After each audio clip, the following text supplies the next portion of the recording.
At the elegant banquet, Meifu discreetly discusses Saya with Wells. Looking deeply serious, she thoroughly analyzes her former fiancé's character. She recalls Saya's gentle nature, such as cheerfully helping the elderly and caring for animals, but dismisses these traits as naive, foolish, impulsive, and ultimately weak. Meifu concludes that Saya completely lacks the ruthlessness required of a family patriarch, viewing him as a mere idle young master who falls far short when compared to Wells. She notes that Wells possesses a significant, necessary edge of ruthlessness that Saya glaringly lacks. Wells smirks, openly accepting her harsh assessment of his brother as a flattering compliment to himself. Sipping his wine, Wells reasons that no one would want a fool for an heir, a pragmatic reality the calculating Bayuisha family surely understands. He adds that even if they foolishly chose to support Saya, their nearest forces are 6-star sectors away, rendering them entirely useless for immediate intervention. Gesturing toward a group of distinguished elders gathered nearby, Wells asserts that over 80% of them already back his claim. He is confident they are not senile enough to let Saya take power, even if he were present. He states firmly that the family's fate cannot be entrusted to an incompetent failure simply by virtue of his birth order. Overcome by intense ambition, Wells crushes his wine glass. His aura violently flares red as he passionately declares that he alone is fit to lead the Lerces family. Meifu gently grasps Wells' hands to calm his surging emotions,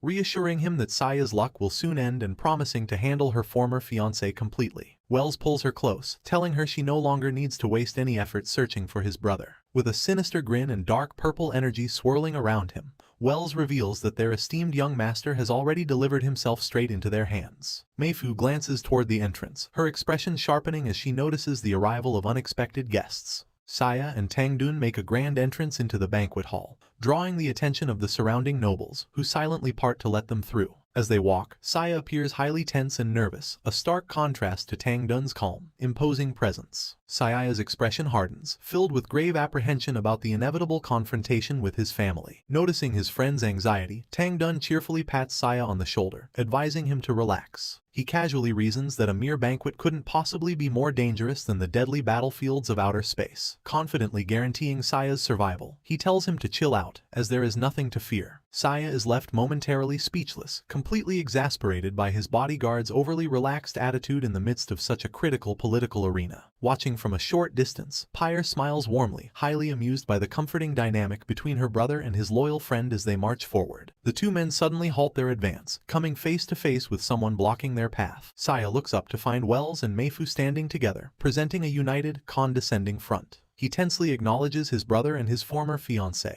A wicked, mocking smile spreads across Meifu's face as she coldly expresses her surprise that Saya actually managed to survive her assassination attempt. Observing the massive warrior standing protectively by Saya's side, she calmly remarks that his exile to the dangerous battlefield clearly wasn't entirely fruitless. Filled with rage at the sight of his betrayers, an incredibly tense Saya furiously glares back, remaining completely silent. Feigning politeness, Wells tells Meifu that he is actually quite pleased Saya decided to show up today. He then confidently snaps his fingers to command the room's attention. The sharp sound draws the eyes of the banquet guests. Raising his voice, Wells patronizingly addresses Saya, claiming they used to be incredibly close and that it would have been a great pity had Saya missed such a joyous occasion. Wells then smoothly shifts his attention, respectfully greeting Pyre, and complimenting her as the beautiful flower of the Bayuisha family. Standing elegantly in her formal attire, Pyre silently acknowledges his greeting with a calm, composed demeanor. Sweating nervously with Tangdun looming behind him, Saya clenches his teeth, frustratedly realizing that Wells is already comfortably acting as the undisputed successor of the family. Suddenly, Saya spots a familiar figure in the crowd, and his face lights up with immense relief and joy. He eagerly calls out to Elder Bosi, happily announcing that he has survived and finally returned home. Saya remembers Elder Bosi as the family elder who doted on him the most, a man who once served as his late father's trusted right-hand man. A large part of Saya's courage to attend the banquet stemmed from the desperate hope that loyal elders like Bosi were secretly waiting for him to reclaim his rightful place. However, Elder Bosi's expression remains completely cold and stern. Staring down at the young man, the elder bluntly states that Saya should never have come back, leaving him completely stunned by the harsh reception. Raising a dismissive hand, Elder Bosi delivers a crushing blow. He declares that Saya is no longer qualified to be there, revealing that the Elder Council officially voted 3 days ago to completely expel him from the family register. Saya is left utterly horrified and pale, reeling from the ultimate betrayal by his most trusted elder. The surrounding noble guests immediately break into excited gossip, shocked that the supposedly dead primary heir is actually alive and present. They eagerly anticipate the massive political drama about to unfold before them. Wells bursts into arrogant laughter, mockingly asking Saya how he could possibly win when the guests, the elders,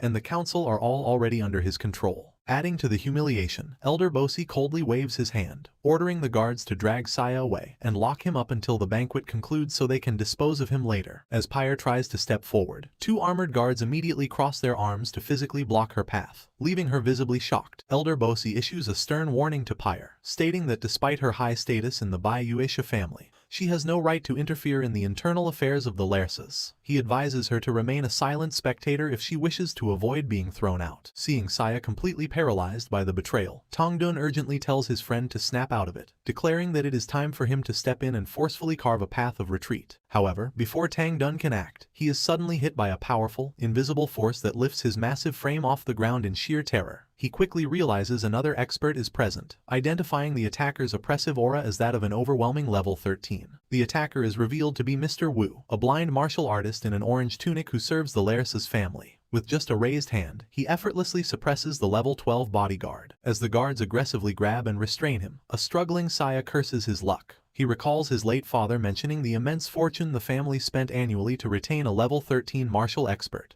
bitterly realizing that this ultimate weapon is now being used to capture him. Looking down at the subdued Saya, Wells gloats that he originally wanted his brother to witness his glorious ascension to power, noting with fake pity that Saya will no longer have the chance. Forced to the floor with a guard's hand crushing his head down, a despairing Saya questions the witch Yin's prophecy. He curses his own stupidity for believing in some grand destiny when it only led him straight into an inescapable trap. Suddenly, the scene shifts to the vastness of space just outside the planet, where a massive, glowing tear rips through the cosmic fabric. An enormous, majestic white spaceship emerges from the brilliant blue portal, exuding an aura of absolute authority. The colossal vessel descends directly into the planet's atmosphere, its massive hull casting a dark, overwhelming shadow over the Lars's family estate. Inside the banquet hall, the guests rush to the balconies, staring up in awe and terror at the gigantic ship blocking out the sky, wondering who could possibly command such a vessel. Mr. Wu's calm demeanor shatters into absolute panic. Sweating profusely, he recognizes the ship and yells out that it is the personal flagship of the Stellar Commander, signaling that the supreme ruler of the Star Sector has personally arrived. The entire crowd of nobles erupts into sheer shock and disbelief at the unimaginable arrival of such a legendary